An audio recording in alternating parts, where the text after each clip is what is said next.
Alger 1970, Alger 8 ans après, Alger, un nom qui n'est pas encore dissociable de ce que l'on appela alors pudiquement les événements. La capitale de la République algérienne démocratique et populaire a changé de visage et prépare des lendemains qu'elle souhaite meilleurs. Parmi les 10 000 étudiants qui fréquentent l'université de la capitale, seront choisis les cadres du pays. 10 000 étudiants, c'est un chiffre frappant pour un pays neuf, mais il faut constater 40% d'échecs la première année.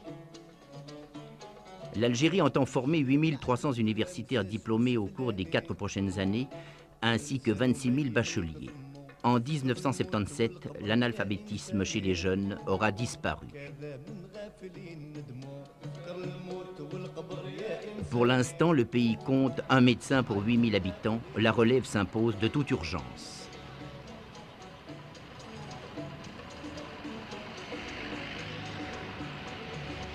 En se promenant à Alger aujourd'hui, on constate que le gigantesque effort de la nation pour la prospérité n'a pas tué tout pittoresque. Si la Révolution a fait de la mendicité un délit, a banni du spectacle quotidien les petits cireurs de chaussures, les femmes demeurent voilées et la Casbah exerce son pouvoir de fascination sur le touriste.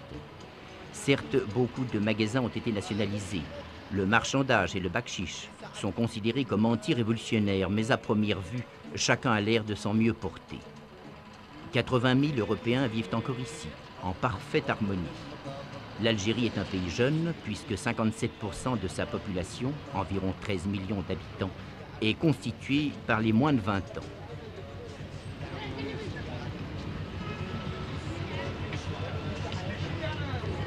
L'islam est la religion d'État, mais l'on dénombre aussi 70 000 chrétiens et quelques milliers d'Israélites.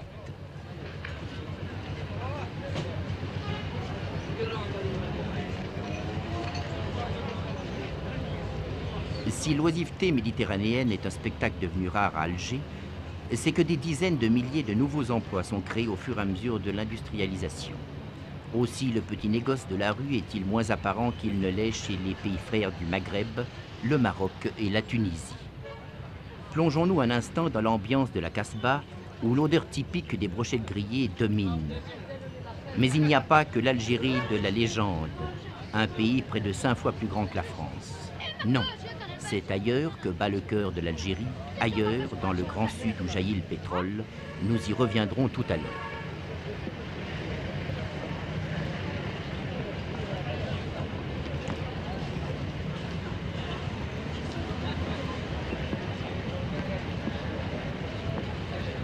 Une population disciplinée, parfaitement consciente du rôle qu'elle est appelée à jouer dans l'édification de l'État algérien, exemple frappant d'efficacité, encore que beaucoup reste à faire.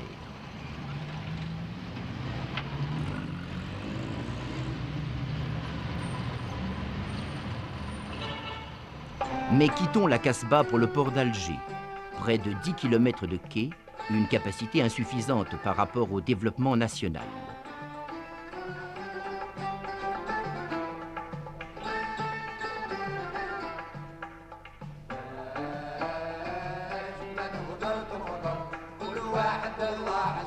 Nous y voici, des grues, des réservoirs pour 100 000 hectolitres de ce vin d'Algérie bien meilleur bu sur place qu'exporté. Embarquons-nous pour Annaba. Annaba, centre sidérurgique, capitale pour l'industrie algérienne. Et qui fabrique-t-on?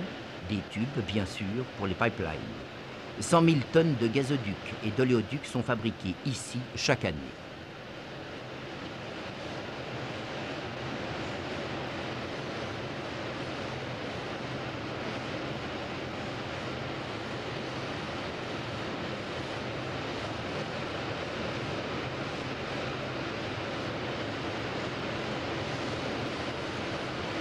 Le salaire horaire d'un manœuvre est d'environ 2 dinars, moins de 2 francs suisses. L'ouvrier spécialisé gagne jusqu'à 3,75 dinars. Les prix sont en rapport avec ces salaires.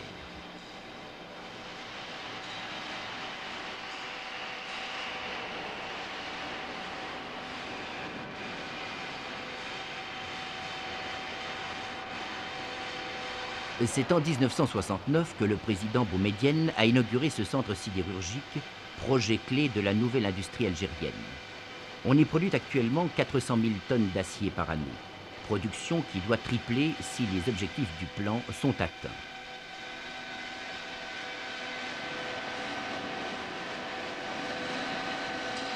L'usine se trouve à 11 km seulement du port d'Annaba. On n'y produira pas que des tubes, mais encore une vaste gamme de produits plats indispensables aux industries mécaniques.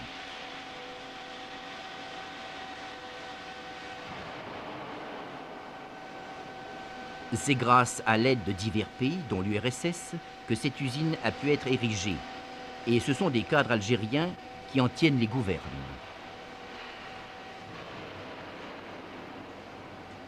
Le pétrole maintenant, véritable providence pour l'Algérie. Qui dit pétrole algérien dit Hassim Messaoud. Nous y sommes. Le gisement pétrolifère, découvert en juin 1956, s'étend sur 40 km de côté. Il est exploité par 2 sociétés. Actuellement, dans la partie sud, il existe 148 forêts, dont 120 sont producteurs. 10 puits servent à l'injection de gaz dans le gisement pour favoriser l'exploitation. 10 autres puits périphériques, forés pour délimiter le gisement, sont à sec. Le gisement lui-même se trouve à moins 3300 mètres de profondeur dans une couche de grès cambrien. Ce grès est imprégné d'huile. La pression sur la couche pétrolifère est de 480 kg par centimètre carré, ce qui explique que le pétrole d'Hassim Messaoud est éruptif. C'est un des meilleurs pétroles du monde car il ne contient pas de soufre. Sa densité est faible. Il est intéressant de noter également que pour 1 mètre cube de pétrole extrait, on obtient 220 mètres cubes de gaz. La réserve d'Hassim Messaoud est estimée à 30 ans environ. Hassim Messaoud signifie le puits de Messaoud.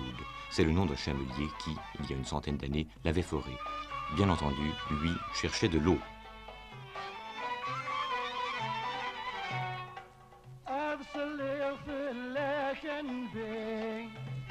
L'Algérie s'est fixé pour objectif une production annuelle de 100 millions de tonnes de pétrole brut.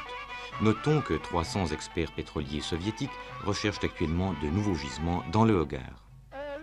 Mais Hassim Messaoud, c'est aussi cette incroyable ville artificielle, entièrement climatisée, qui a été érigée de toutes pièces aux portes du grand erg oriental en plein Sahara. Ici vivent ceux qu'on appelle les pétroliers, cette race à part, ces hommes capables de résister aux températures sahariennes sans maugréer. Ils gagnent beaucoup d'argent, mais ont la réputation de le dépenser aussitôt en Europe. On travaille quelques semaines et l'on va se reposer quelques semaines, au frais. Il y a 15 ans, il n'y avait ici qu'un désert brûlant. On en a fait un véritable jardin.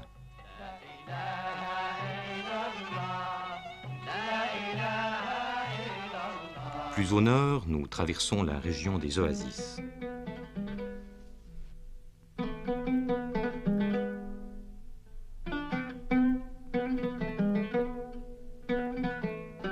Gardaïa en est la perle. Comment une telle merveille est-elle possible? La réponse, l'eau. Il y en a beaucoup au Sahara, ou plutôt sous le Sahara. On estime que cette nappe d'eau s'étend sur 800 000 km², qu'elle serait donc pratiquement inépuisable si elle était exploitée. L'eau elle-même est magnésienne, donc impropre à la consommation. Mais Gardaïa est la preuve que cette eau peut faire pousser une végétation très riche. Où il y a de l'eau, il y a végétation. Où il y a végétation, il y a l'homme. Mais au cœur de l'été, il arrive que l'eau se fasse rare à Gardaïa. La population abandonne alors son activité pour se rendre dans la ville d'été, distante de quelques kilomètres.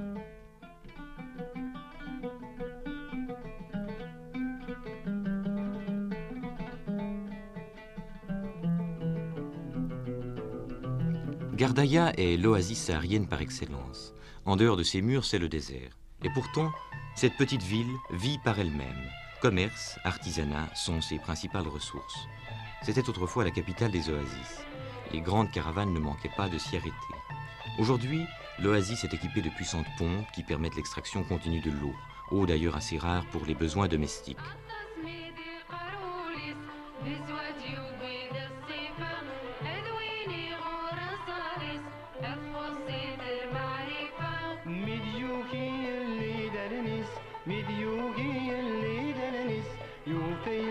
Les murs des maisons sont particulièrement épais ici, et l'on voit relativement peu de monde dans la rue sur le coup de midi. Une brève promenade en pleine chaleur est une véritable épreuve physique. Aussi les arcades où sont installés les commerçants, les souks, rendent-elles la vie quotidienne plus agréable. Gardaïa fait partie du circuit touristique classique de l'Algérie.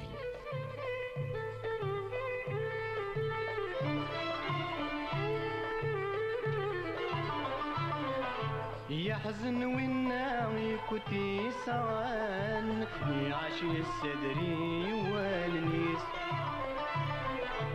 إذا حرقني باردان ولدي بانك هذي سوقيس يحزن والناوي كنتي سان. On peut se demander pourquoi, dans un pays de pétrole comme l'Algérie, on ait encore recours à l'âne pour les petits transports. Cet animal présente de nombreux avantages sur la mécanique la plus perfectionnée. Point n'est besoin d'usine pour sa production, réparation et vidange sont spontanées. En outre, l'âne est relativement silencieux et non polluant.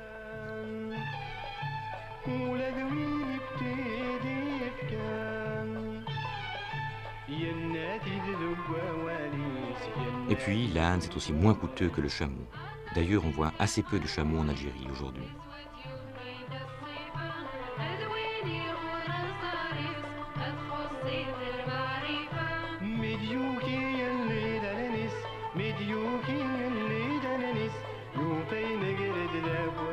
Dans le sud, voici la façon classique de se voiler.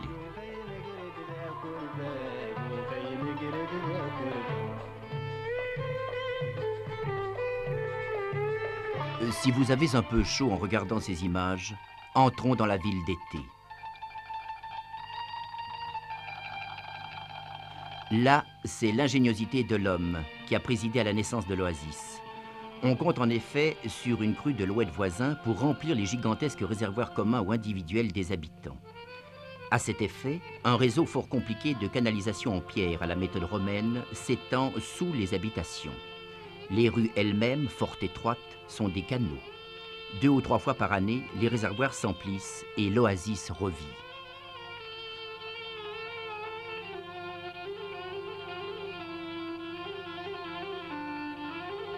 Avant la crue, les canalisations doivent être réparées et entretenues, car elles s'emplissent d'un sable très fin, particulier au Sahara. Cheminons quelques instants dans ce dédale de ruelles canaux. Mais nous n'aimerions pas terminer ce bref survol de l'Algérie sans vous faire partager la beauté d'un folklore authentique. Un folklore qui existe non pas pour quelques touristes, mais un folklore vécu. Nous vous convions donc à cette petite fête du Sud, typique de la tradition algérienne. Une de ces petites fêtes impromptues que vous aurez la possibilité de voir si vous choisissez de visiter l'Algérie qui, 8 ans après, est devenue terre de beauté et de paix.